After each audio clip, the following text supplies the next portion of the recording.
Angithathe lethuba ngibingelele umlaleli wentokozo FM kanye nombukeli weBMK YouTube Production.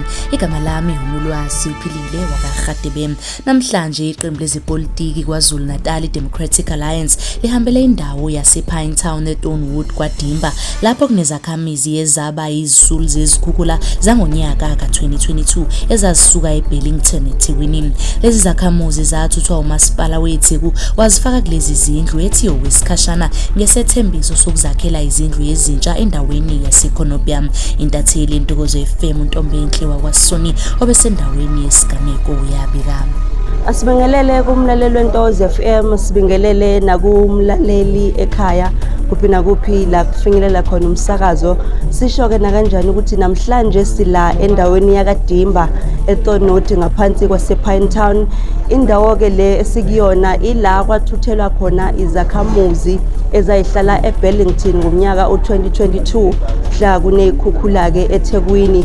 Umasipala ke lezakhamuzi wayithuthela ukuthi izohlala la ngesethembiso mlaleli ekhaya sokuthi uzobatholela uzobakhela izindlu lezi ke ababeke kuzona la njengamanje ezesikhashana, kodwa kuze kube manje kusukela ngo2022 basahlala khona la. Namhlanje ke ukhansela oyisikhulumi sesaka housing ngaphansi kweDA umnumzane uKhuzwayo uvakashele yona ke le ndawo ukuzohlola isimo sokuthi izakhamuzi kusukela zabekwa la zihleli kanjani. Somdonsa ke omunye wezakhamuzi ohleli khona kule ndawo sizwe ukuthi isimo sihamba kanjani. Asasithenjisiwe ukuthi sophuma sohlala u3 years.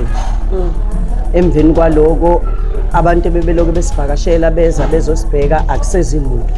Akusekho umuntu ofikayo, nalo wayefikile kwathi usonkontreka ubukhona wake wafika ekuthiwa uXolani wathi usonkontreka ifika nemap esikhombisa imap ukuthi hayi indawo isitholakele eBellington Heights, imali yonke into isikhona kuphela sekusela ukuthi kwakhiwe.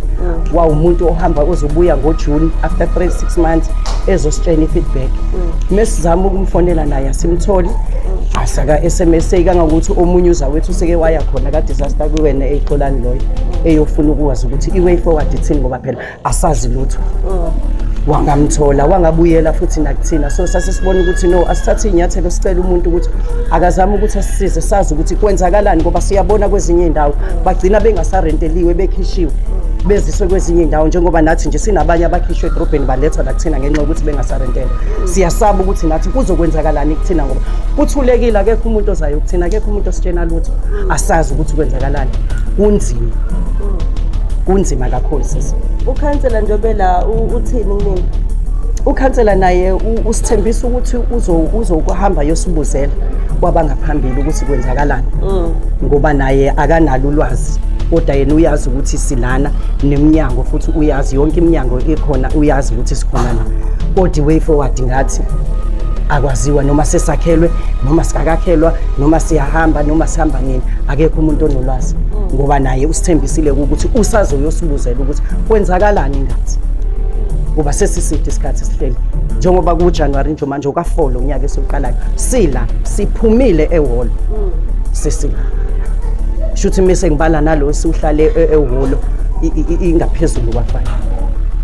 Kanti ke okhulumela iDemocratic Alliance ikhansela uZamani Khuzwayo ubalulele nenkontraki yesidle izigidi zamarandi kepha bengayiboni inqubekela phambili nokusizakala kwabantu ube esebeka kanjeni. Igama lami ukhansela uZamani Khuzwayo weDemocratic Alliance. Ngikhulumela iDemocratic Alliance ekuhlalisweni kwabantu eCommunity la Human Settlement, Transport and Engineering. Silana endaweni yakwaDimba eMpola ebesizokwenza lana bade sizokhuluma nabantu abahlunyezwa ikhukhula ngonyaka ka2022. Bangibiza ke emva kokuthi kade sinomhlangano lapha endaweni yaseBellington siyokhuluma indaba le project lesidle igidi zemali, kodwa iproject ibingasuvumi. Lana sikuthola sithola abantu bakhishwa balethwa lana, uhulumeni akabanakile akabatshela ukuthi bazophuma nini, seke bayathenjiswa nokuthi bazosuswa la bayiswe endaweni yaseKonopia.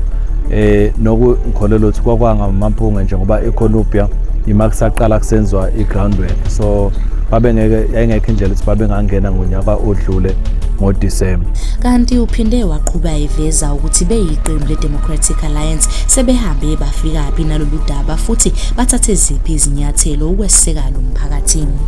NjengeDemocratic Alliance sesikwenzile emva kokwenza research nokukhuluma nabanye abahlali before sifike la sibe sesifaka imibuzo sisebenzisa usection 27 sibuza usihlalo wekomiti lethu ukhansela uThemba Vubu ukuthi siyasitholela impendulo zokuthi kungani emva kweminyaka emine labantu besahlaliswe kanje nanokuthi futhi imapha amaplane abanawo wokususa labantu babuyise endaweni zabo. Abanye balabo abantu la bebesebenzela ngakhona ngaseBellington koChartwell nokuyindawo ebiseduze la. Manje uma ngabe sebelana sekuthanda ukuthi kuqhele nabo okudala ukuthi kube inkinganyana kubona.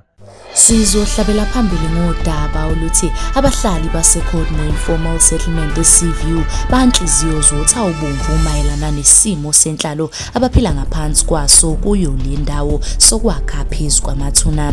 Kanti-ke ikhansela leDemocratic Alliance uZamani Khuzwayo ehambisana nekhansela lendawo Norman Gilbert kuWard 64 bavakashele izakhamizi zakule ndawo ngenhloso yokuzwa izimfuno zazo.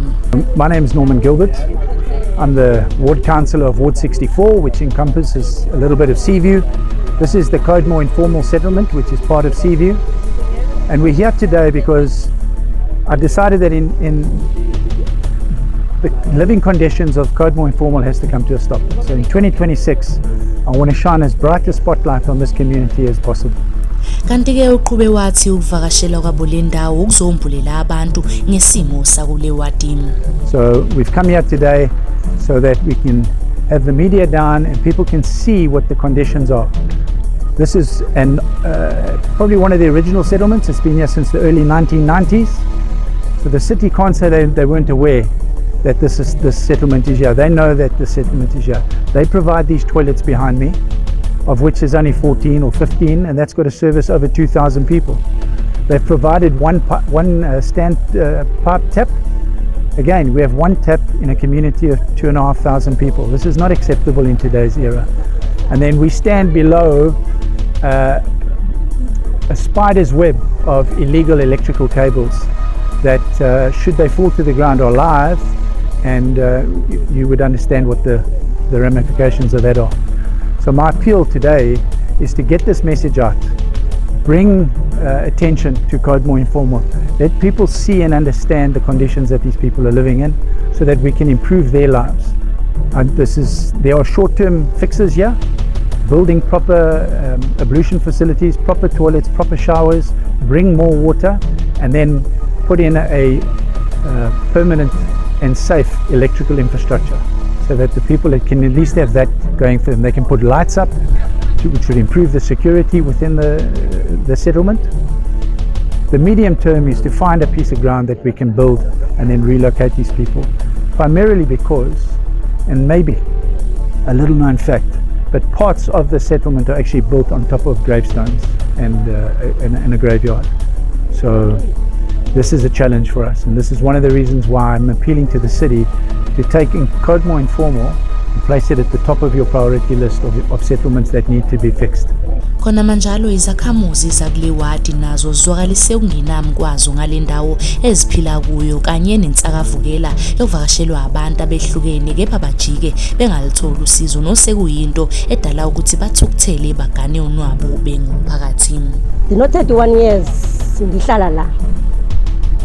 Lapha ndafika imijondolo ikhona igcwele yathathwa kulonyaka leyo yasiwa village.